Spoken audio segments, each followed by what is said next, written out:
Matagal akong hindi nagsalita dahil may direktang utos sa akin. Huwag nang bumalik ng Pilipinas at manahimik na lamang. Umalis ako noong July 19, 2025 para sa aking medical check-up. Nakaplanong bumalik pagkatapos ng SONA ni Pangulo. Pero habang papauwi na ako, tinawagan ako ni dating Speaker Martin Romualdez at sinabihan, "Stay out of the country. You will be well taken care of as instructed by the President." Noon naniniwala pa ako sa kanila, kaya't hindi ako bumalik.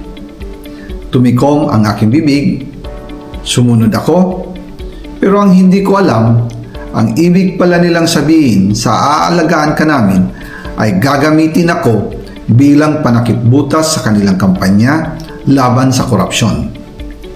Ginawa nila akong poster boy ng kanilang sariling kasinungalingan.